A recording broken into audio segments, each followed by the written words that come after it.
Alright, just getting a couple more things in order. Hope everybody's having a lovely Tuesday. Trying to decide what I want to talk about first. I've got a number of couple things? Yeah, I probably should have had another cup of coffee. I have a number of things. And I don't know what I did with my water bottle. This is great. I know it's around here somewhere. Like 90%. Oh, there it is. Right in front of my face. Go figure.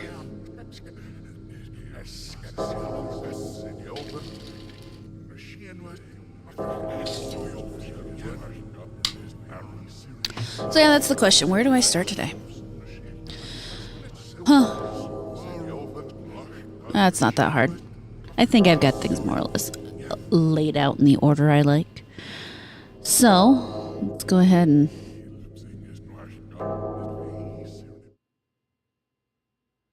I promise I will eventually get something set up just for these conversations.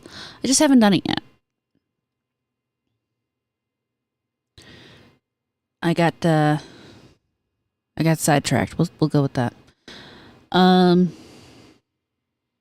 I'm crocheting my brother a pot holder, trivet. Well, for him and his girlfriend. Suppose I could have set this up first, but hey, wasn't that hard.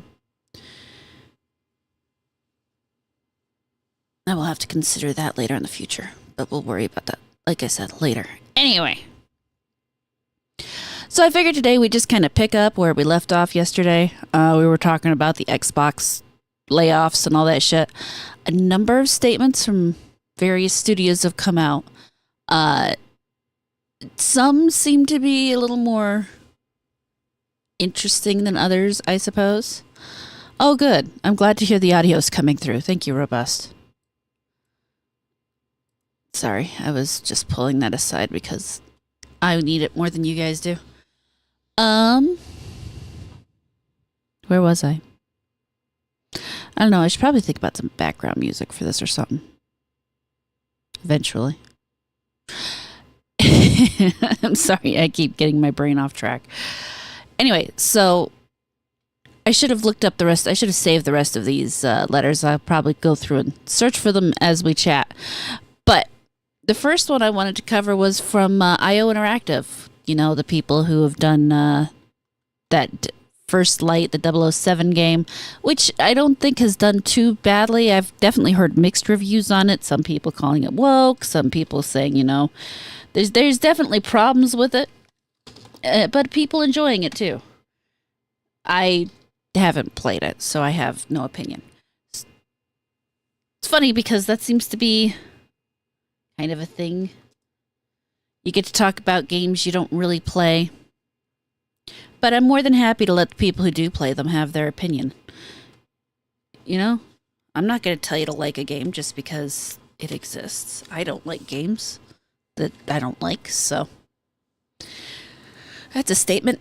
I don't like games that I don't like. Couldn't get a little more obvious, could I? Anyway, let me take another drink.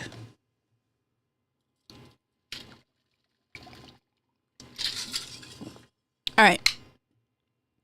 From IO Interactive, they say, Dear gaming community, following the end of our external finance partnership on Project Fantasy, which we will look up in just a second because I've never heard of it. I don't know if you have.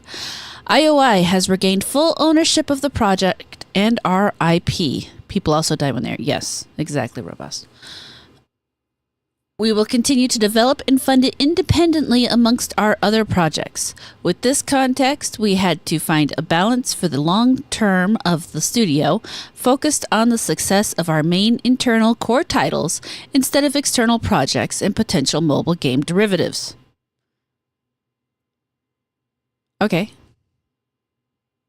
This has meant making changes as well as proposed changes across our studio, the closure of our Istanbul studio, and starting a process to part ways with colleagues who have been a meaningful part of what makes IOI what it is. Our immediate focus is on supporting those affected as best we can through this period. If you are aware of any opportunities within your network, we would be genuinely grateful for any support you can offer to any of the talented people across IOI who might be looking for new opportunities. These are hard but necessary decisions in order to retain the long-term future of IO Interactive as one of the very few fully independent AAA developers and very few fully independent AAA developer and publisher. That should be plural. That should be one of the very few independent AAA developers and publishers, but whatever. That's just me nitpicking. As well as to give Project Fantasy the best possible foundation to succeed under our own passion and direction. Project Fantasy is a game, a world, and an IP that we are wholly committed to and cannot wait to share the love with you. What? Not the mobile game. Yeah, I mean, oh no, we're not going to get the mobile games. Oh dear. That sucks. Anyway, that was kind of my thought. It's like, who cares about the mobile?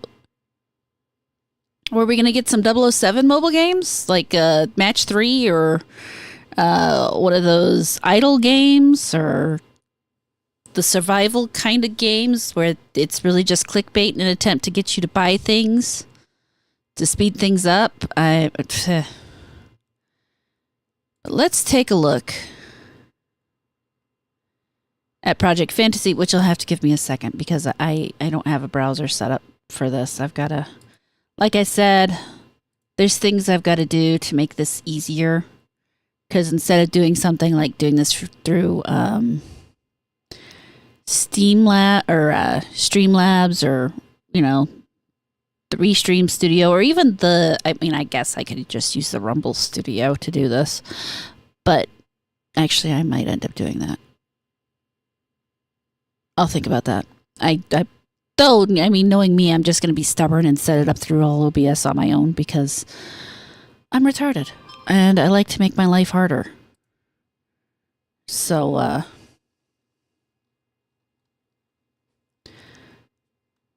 have to rename this. All right. Hit okay and okay. No, I did that wrong. Shit. No, wait, that's fine. Properties. Nope, I did that wrong. God damn it. You guys get to watch this. I'm sorry. I apologize ahead of time. Yes, I'm sure I want to remove that because it sucks and I did it wrong. What I need is actually window capture. That's what I was looking for. Put that on the to-do list behind find a black background music track. You know, the to-do list on this is pretty long. I'm not sure I'm going to be sticking with the title of Daily Eldritch Rambling. I might. We'll see. It's maybe something else better will come up. But for now, that's what I've called it. Get a better thumbnail and find background music. Actually, I have a ton of background music I could use. I need to pick which track I'm going to use. And then obviously build out my OBS setup for this since I insist on doing things the hard way. There we go. Of course, I don't really want it that big or covering myself. There we go. That'll work. Actually, you guys don't need to see all my bookmarks. That'll work. All right, so there we go. Here is new adventure begins at IOI. Join the party and help us realize our vision for a bold new online fantasy RPG. So it's apparently a fantasy RPG. So I don't know what looking for more is about. Anyways, this is the whole thing. Hold on. We'll meet the team in a second. But apparently the team's taking some hits. That's what that other letter was about. So not only did they get cut off from Microsoft, but they are also going to have to lay off some people, which makes sense. You know, they're getting a sudden massive defunding. So now they've got to figure out what they can do with the money that they got. Which sucks. I know the people at Moon Studios are always looking for somebody. So they can always apply over there. But I've also heard mixed things about how they run their studio. I mean, I like the way it sounds they run their studio, which is basically like, a regular studio. But now it says it has now been a decade since we first imagined creating a new world of assassination for our Hitman games. 7 years ago, we launched that world in its infancy and nurtured it to grow to comprise 3 full games. Exciting new game modes, many additional locations, and extra targets. And more importantly, it has allowed us to build a bond with our community that has supported us ever since. We have gone from a strong vision through a lot of unforeseen events to the ever-expanding world with the freedom of approach in its core that we have today. I've never played a Hitman game, I'm not going to lie. They look interesting, but I know a lot of people enjoy them. But honestly, some of the stuff I'm seeing from it today just kind of looks silly. Which maybe that's the point of the game. I don't know. You'd have to tell me. Now, we are sharing with all of you that we are embarking on a new adventure. One that expands our creativity, our capabilities, and in some sense, our identity. We are building a new world, a new IP, an online fantasy RPG, because that's never been done before, guys. Nope, they don't do this shit. A world and a game built from the core to entertain players and expand for many years to come. It feels familiar. Yet at the same time, IOI is going on a journey unlike any we have been on before. For many, this journey is also a deeply personal one that began long before we started making games for a living. It started with the fantasy genre from from the fighting fantasy books, compelling you to choose your journey, to choose your path alone against wizards, lizards, and thief kings, to the togetherness, oh my god, to the I'm gonna take another drink of water.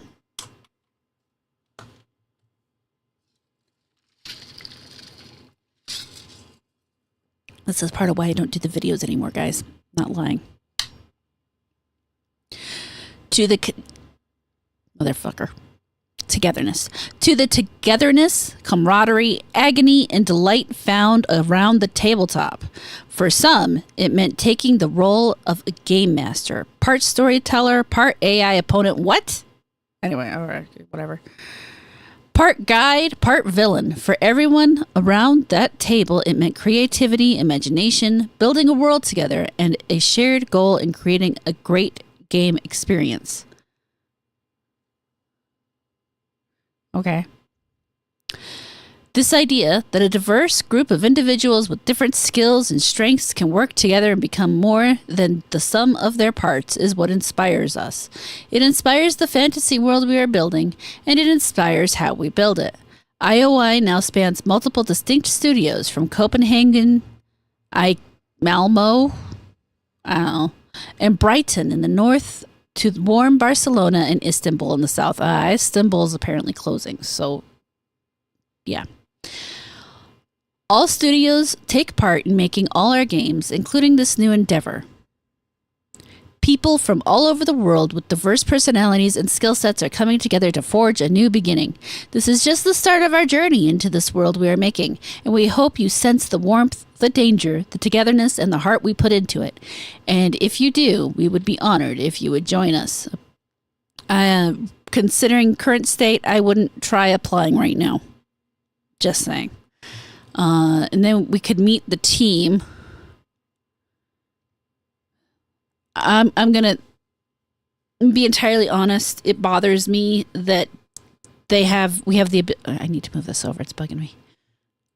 There we go. That we have the ability to meet the team before they tell us any more about the game. That's a little bothersome. What's this do? Animation with Tova. Cannot watch this video as you have not. I accepted the cookies that should make it work. I should not. What the fuck other cookies do you want me to accept? Hold on. I've got the necessary and the functional. Apparently, I need them all. I hate cookies. Does this thing have... No. Nope, this isn't... hold on. Properties... Capture audio. Okay. I figure if I have to hear this, you do too. Let's see what they're saying. Cool. Where's the volume? Why don't I hear... The volume's all the way... Oh, there we go. Now, why isn't the sound coming through on your end?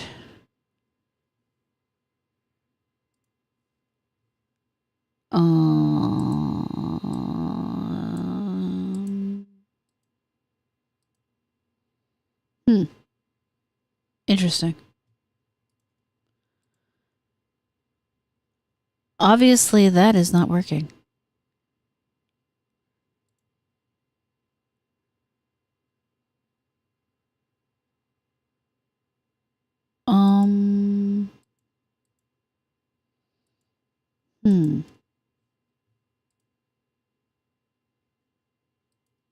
Okay, well, that's cool. So we'll remove that. Okay. And we'll try it the other way. I'll just leave that on there for now. All right, now maybe you should be able to hear it. Let's try that. Nope, you still can't hear it. That's interesting.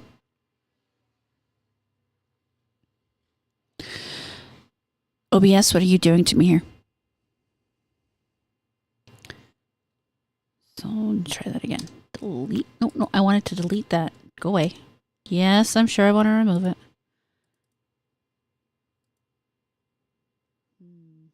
I know I can capture sound. Why is it not working?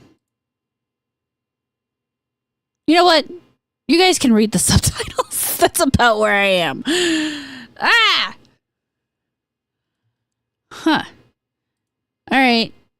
Why is this maybe audio input capture? No. Maybe? OBS is trying to protect me of viewers. You know what? You're probably right. OBS is asking me what do I think I'm doing here? Oops. And then I double up on my mic. That was fantastic. Sorry about that. Maybe audio output capture?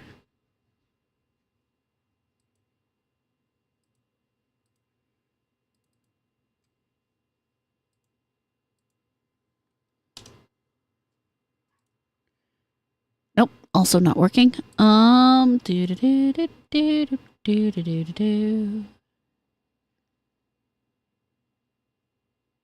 Weird. Maybe it's the website. Let's open this on YouTube.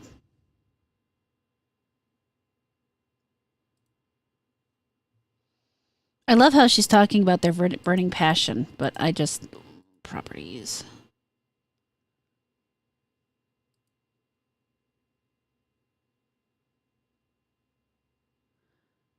Maybe that's the problem. Let's try... Hi, Carl. Yeah, that. All right, let's see if maybe that makes it work. Nope, that did not make it work.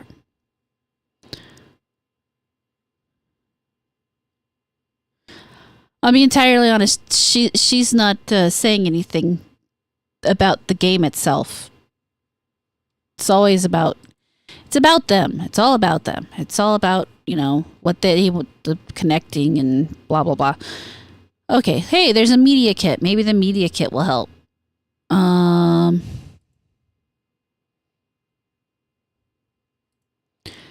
Nope, the media kit does not help.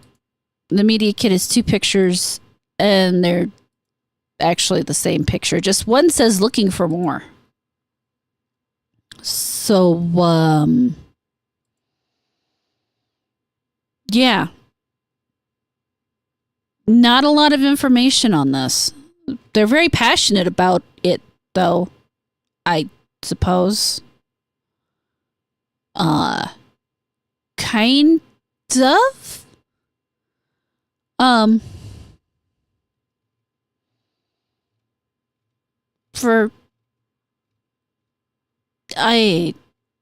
not sure what they expect people to be.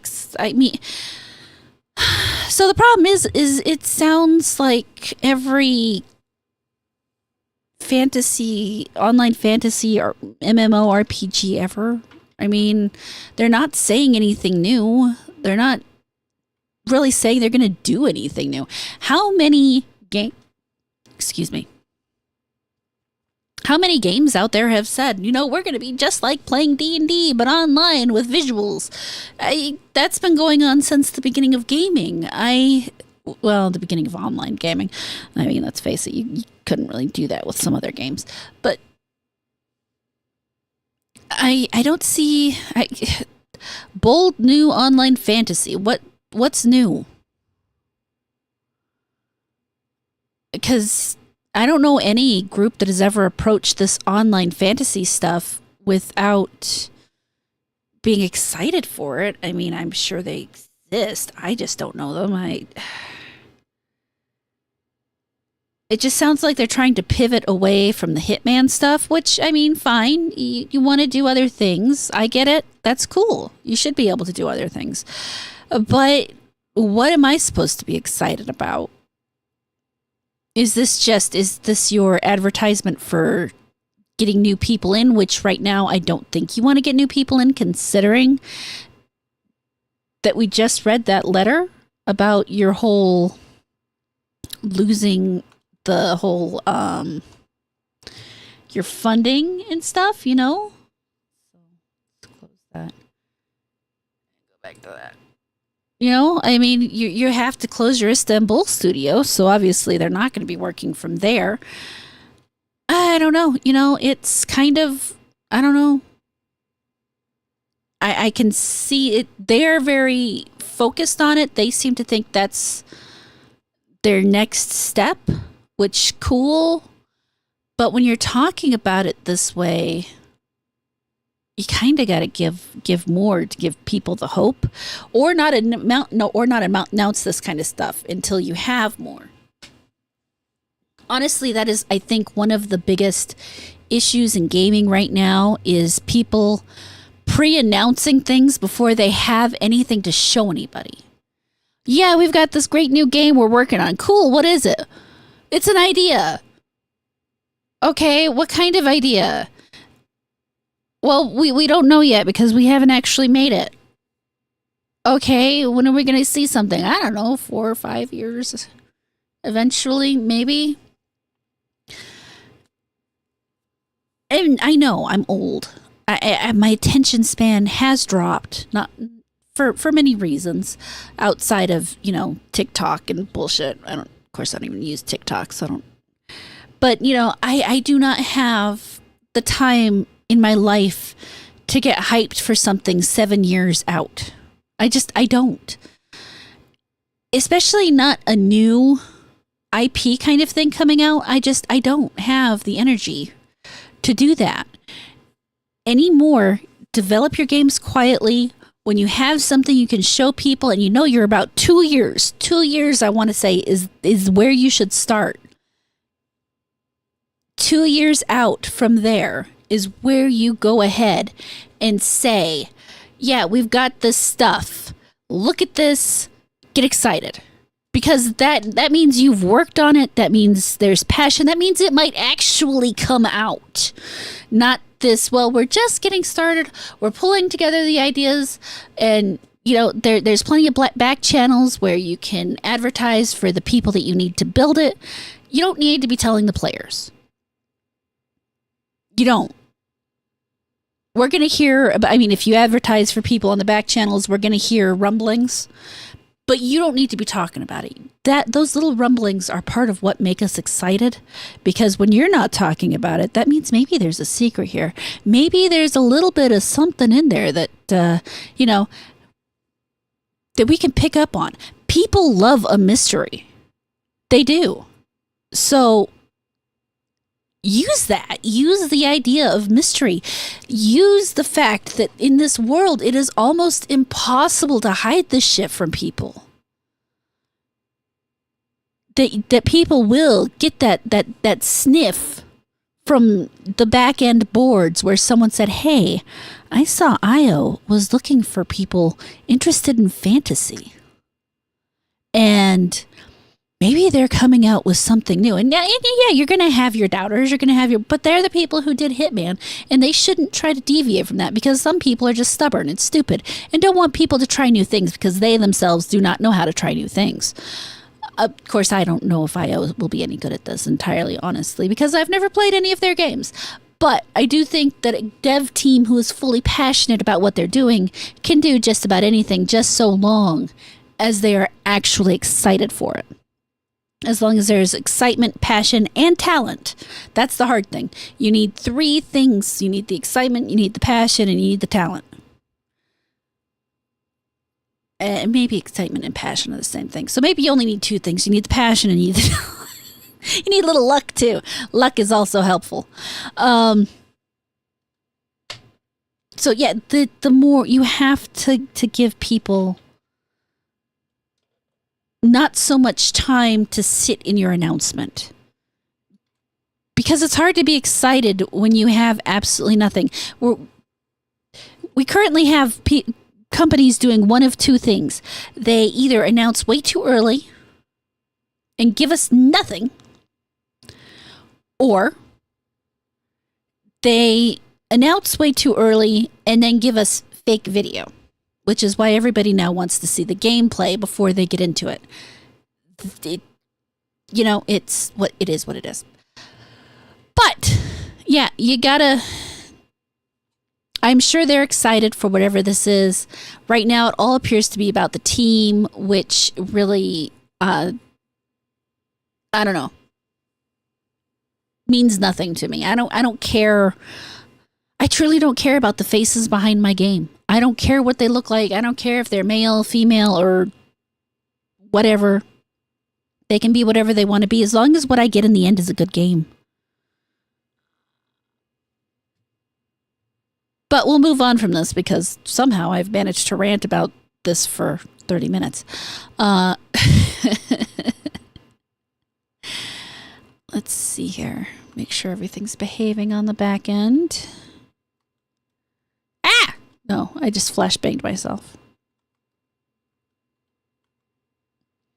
That's not what I wanted. That's what I wanted. There we go. Okay. So, Danny Silvers, I need to talk to him because I want to get him on the Offensive Charm podcast. But that will be later. So, well, we'll go to this first. Apparently, the post about the insider news, or this was a post about the insider news he got this morning, which,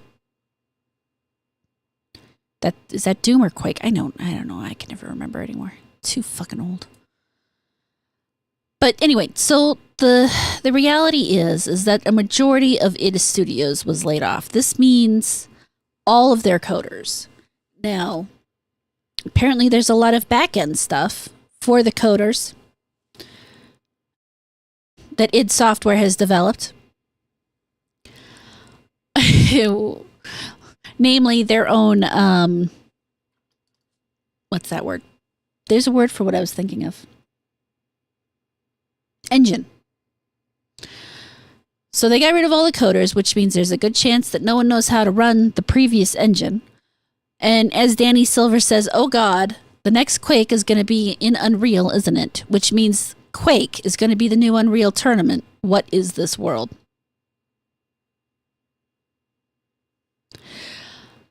I'm old, once again, so I do remember the days of Unreal Tournament. How much people loved playing that game. I was never really into it. I've never been into Royal Rumble's first person's PvP stuff. I did play a little. But, it was fun when I played it. But I've never been huge into it. But basically, it's just another engine, individual engine that is being snuffed out in favor of Unreal. I don't know how many people understand how important a game engine is to a game, but the days of custom game engines are quickly coming to an end, unfortunately. There are plenty of independent developers who make their own engines, which is great, because when you make your own engine, what you get is something customized to the game that you are making. It's kind of like, using a template, somebody else's template versus building your own. It's basically why I'm partly so stubborn about building my own stuff in OBS, because it is customized to me and specifically what I want. And yes, I could probably get pretty close with, like I said, using Streamlabs or Restream or Rumble, but it's never quite the same. It's always you're stuck in somebody else's lines, and sometimes you can break those lines, but sometimes the lines that you break cause more problems, and that's what happens with a generic.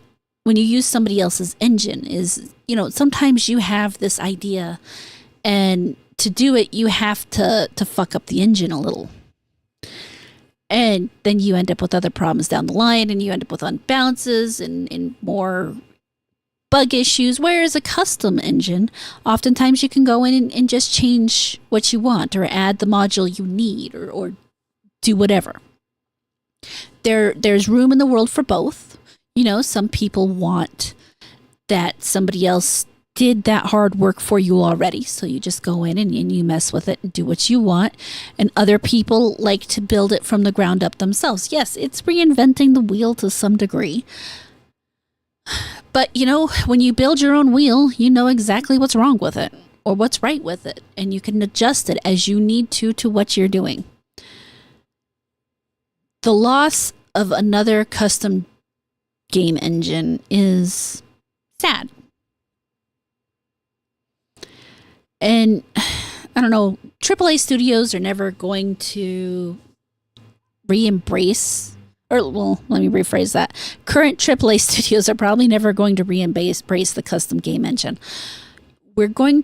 I think we're going to find going forward the indie games that hit the best are going to be the ones that either break the current engines, which is basically what Unreal, Godot, Unity, or that build their own.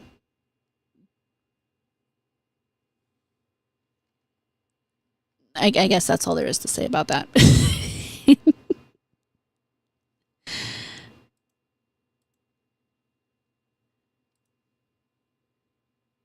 But to continue along the line of, the stuff. I want to open that in a new window. You see that ZeniMax will prioritize its biggest franchises after Xbox's restructuring, which is basically what Xbox has said it's going to do altogether. It's going to prioritize its own, or the big names, which, should be done to some degree. Of course, new IPs also need to be included. Now, maybe they're just going to have to, maybe they're just planning to rely on indie games for their ideas. Well, maybe not. Hold on, I want to show you the article. So we're going to be doing this again. Boom. No, that's not. You know what? I can fix that. Oh, just 1 second. Seriously. Nope, wrong button. There we go. That's what I wanted. Seriously, I've got to figure out a better way to do this. It's okay. Actually, I think I have an idea how I'm going to do it. I just got to set it up. Okay.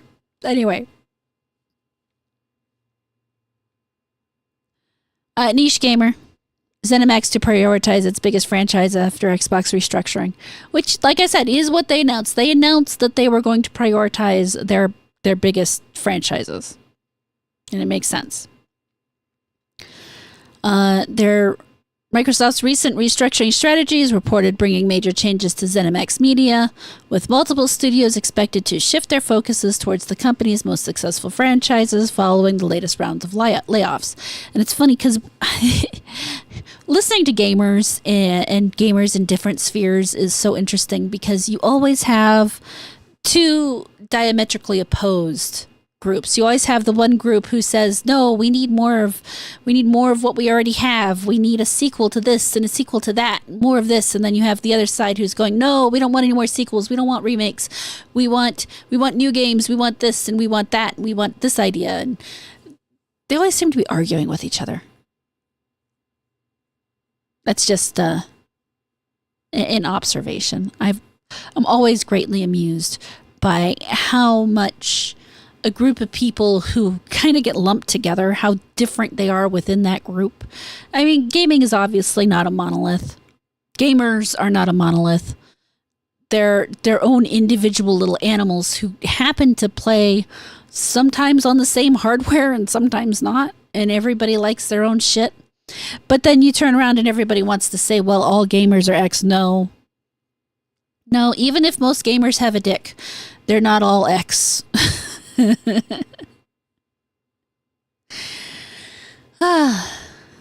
changes come after Microsoft confirmed plans to eliminate approximately 1,600 Xbox employees, immediately followed by another 2,600 job cuts over the remainder of the fiscal year.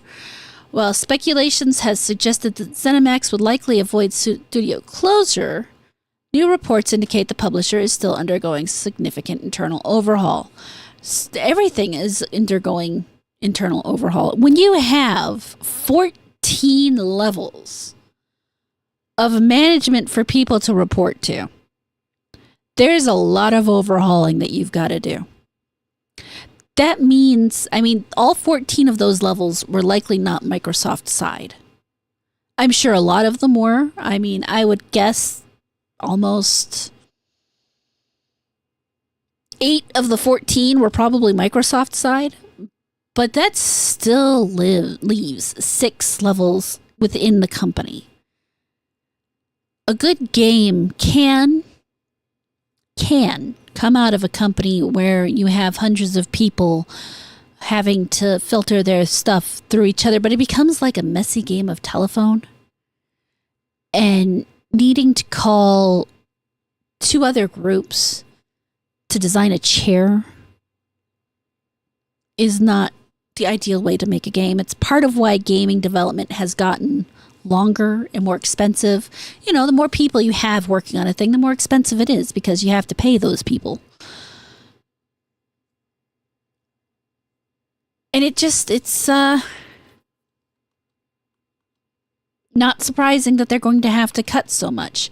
Even for what they're keeping, they have to cut. And the people who are leaving have to cut because they need the money to go other places, like to actual development.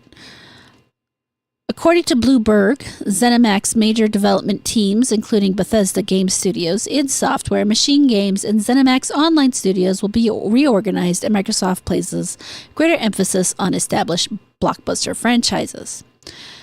The report states that future development efforts will primarily revolve around Fallout, The Elder Scrolls, Doom, and Wolfenstein, 4 of Bethesda's most recognized series. Is Doom really Bethesda? Thought that was it.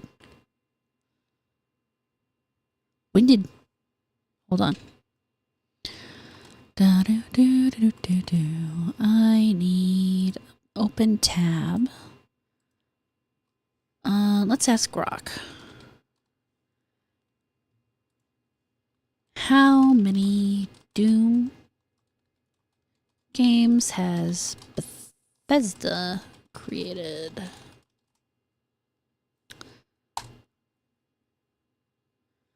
And now he's thinking blah, blah, blah, blah, blah, blah, blah, blah.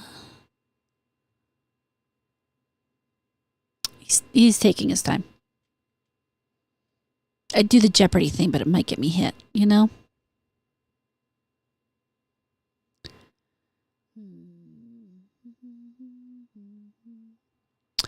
So, Bethesda required id in 2009.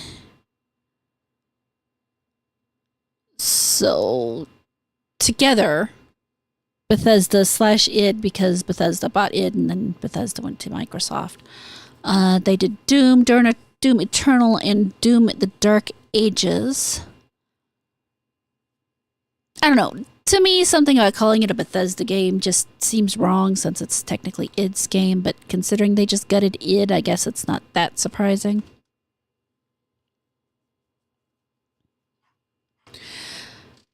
But, Bethesda hasn't been that great in a while. I guess it's not that shocking. If you think about it, was Bethesda ever really great? Yeah, they were once. But then something happened. Anyway, The Elder Scrolls 6 has been in development for several years, and they told us about it way too soon because, let's face it, there are people who have had children, and their children grew up wondering where Elder Scrolls 6 is. While fans have been waiting more than a decade for a new mainline Fallout following the release of Fallout 4. And instead what you got was Fallout 76. What's that say to you guys? Holy shit.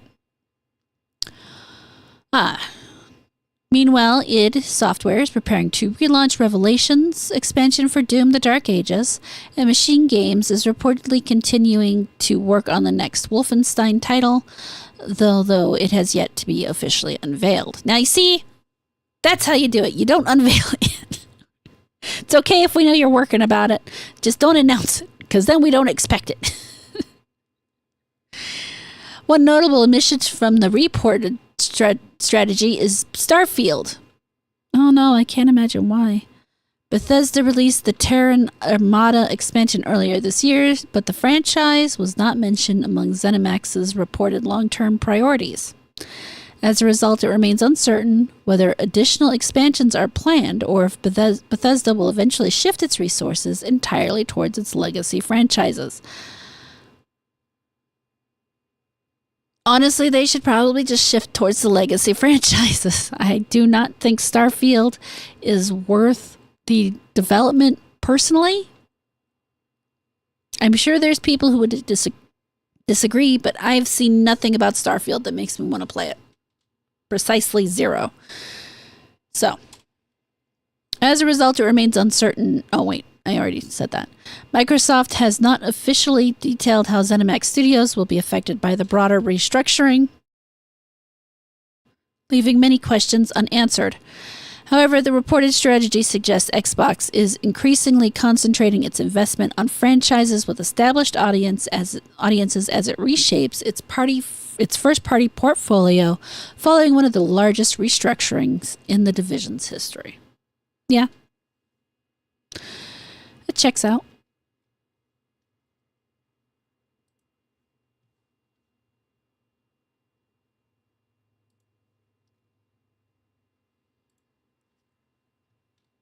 I don't think they're going to be doing so hot, but you know, it is what it is.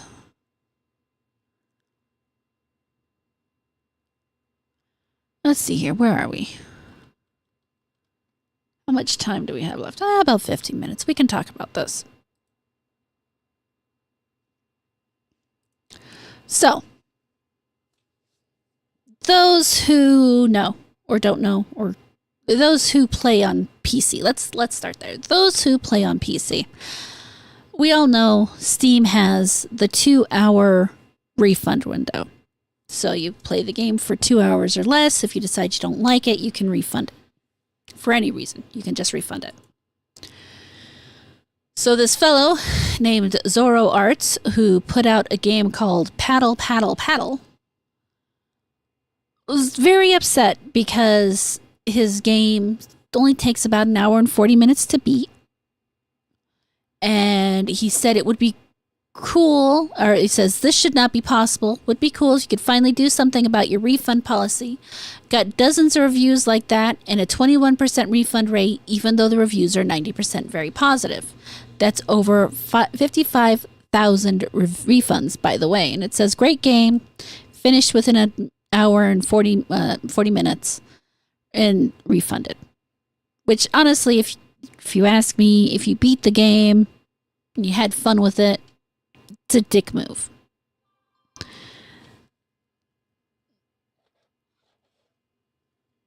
I mean, I guess I could understand it if you didn't have any fun with it, or you don't plan to replay it all, maybe.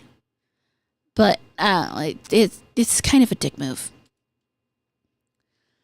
But of course, the entirety of the internet didn't like that. You know, obviously, the 2-hour refund window is very important, especially to PC gamers. Adjusting it could lead to, and has, I mean, and honestly, its very existence has already led to gamers or games padding out the 2-hour window. You know, long ass cutscenes, stuff that doesn't actually get you into the actual gameplay until you're past that 2-hour window, so you can't refund. And that pisses gamers off. I mean, it's not right to do it that way.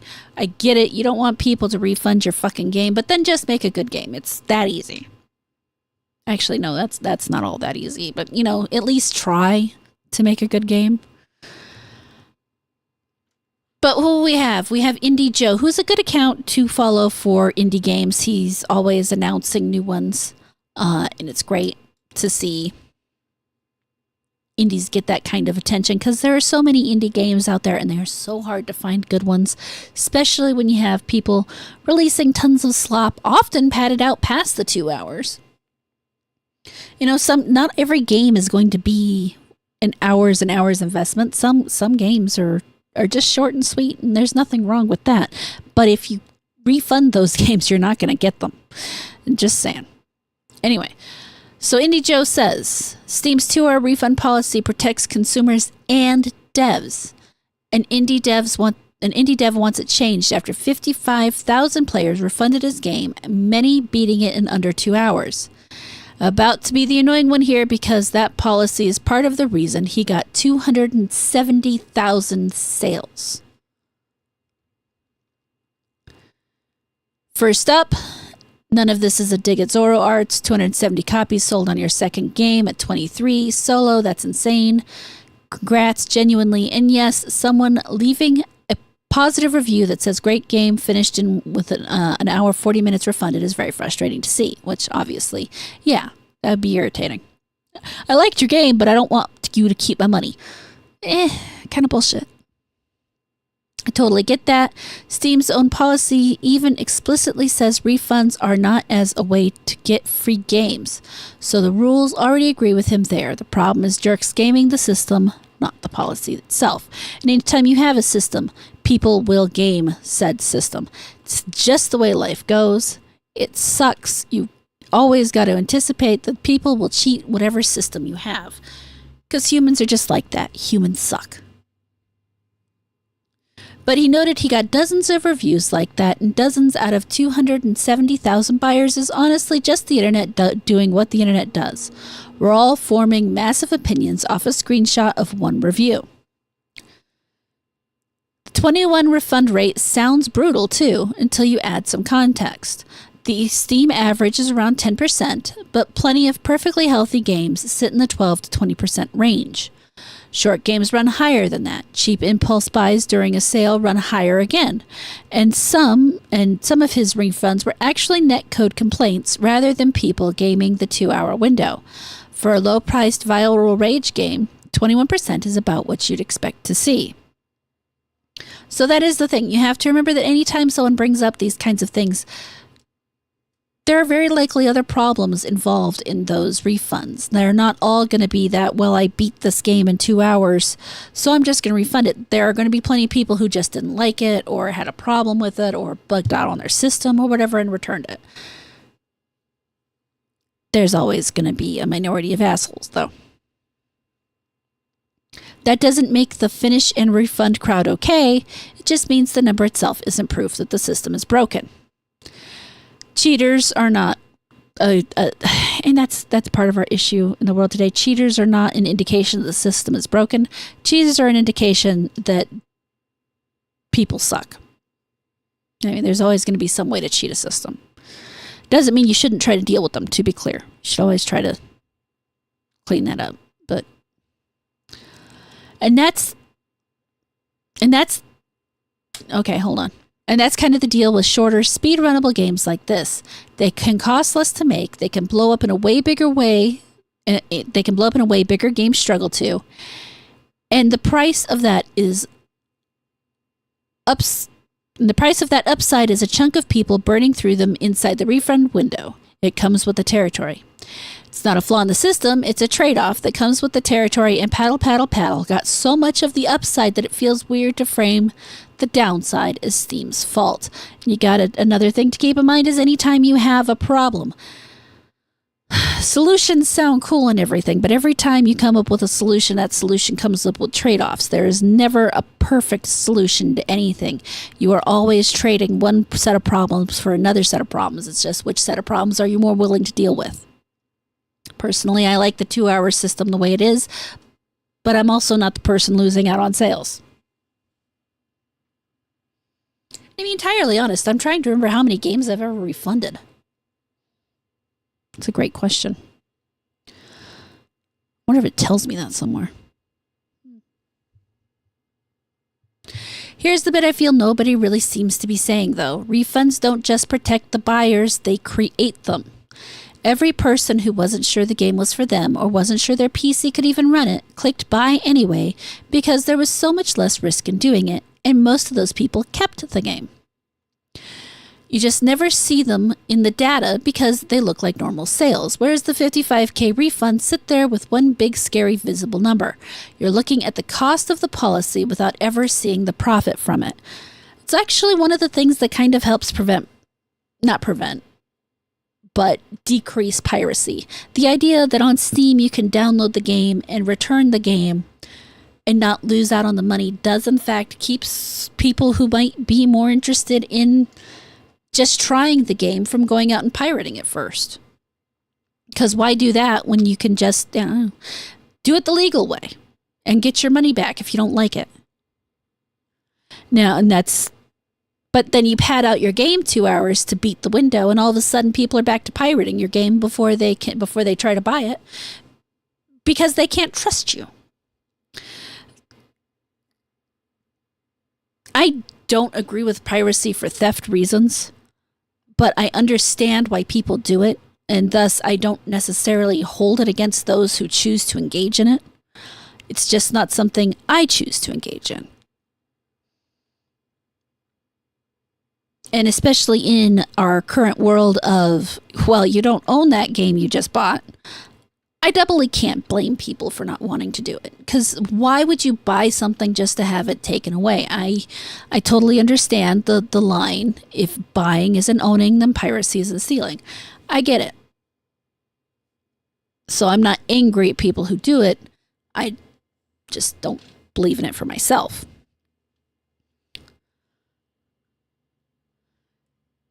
But you do run into a situation where it becomes entitlement, but that's a conversation for a different day. Okay. And if Steam ever did water down that safety net, the winners would be big publishers with trusted names, because buying becomes an act of trust. Well, buying is an act of trust. It's already an act of trust. And trust flows to the names people already know. Not so much anymore. The losers would be unknown solo game devs asking strangers to gamble a $5 on a rage platformer paddle game, which is to say the exact people this policy quietly protects the most. I've also yet to hear a fix that isn't worse than the problem. Steam can't judge how justified any single refund is, so anything they change to catch the bad actors would end up hurting the majority who refund the game for genuine reasons. And Valve can already cut off refund access for anyone pulling the trick repeatedly anyways. I've lived this myself. Don't Scream is a short game. It sold 100,000 copies in under a week. And going in, I had to accept that refunds were likely going to run high, because that's just part of making a short experience, and that's okay. Watching the number tick up stings. I'm not pretending it doesn't. But the same system that occasionally lets some jerk eat for free is the one that lets complete strangers take a chance on a small unknown game at all. Also, ZoroArt's actual suggestions showing expected playtime on store pages is a neat idea that could be interesting to see. It won't stop the determined finish in refunders. Honestly, nothing will without breaking legit refunds for everyone. But it sets clear expectations before anyone hits buy, kills the I didn't know it was short excuse, and helps player know exactly what they're getting. And I like that idea. I do think it would be good to see.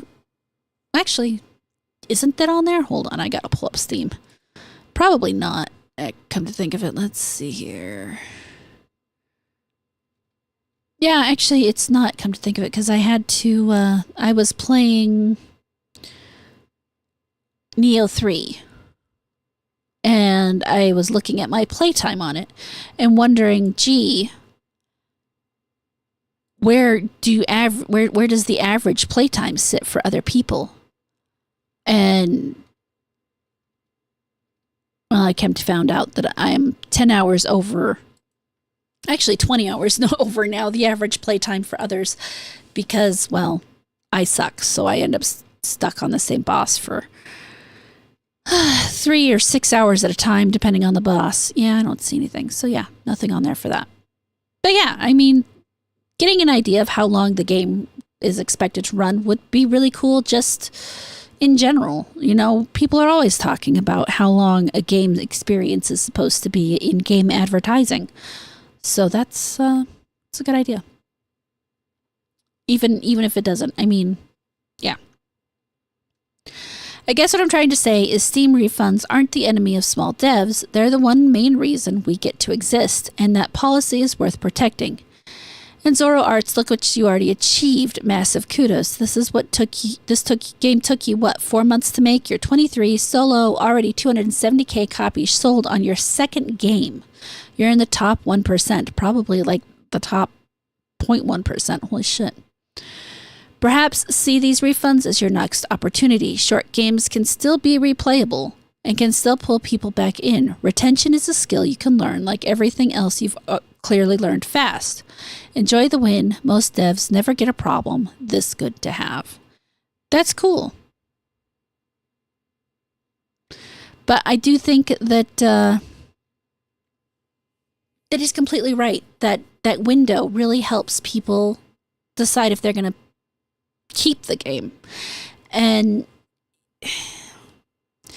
it's always hard because anytime you set up a system, like I said, people are going to game the system. They're going to do what they can to get free out of it.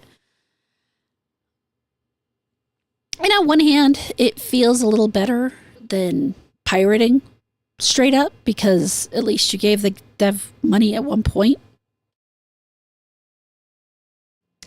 It's still scummy though. So buying and beating games and then refunding them just because you can isn't right.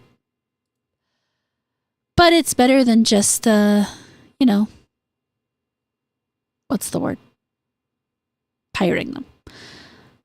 But my guys, my friends, my people, my cultists. No.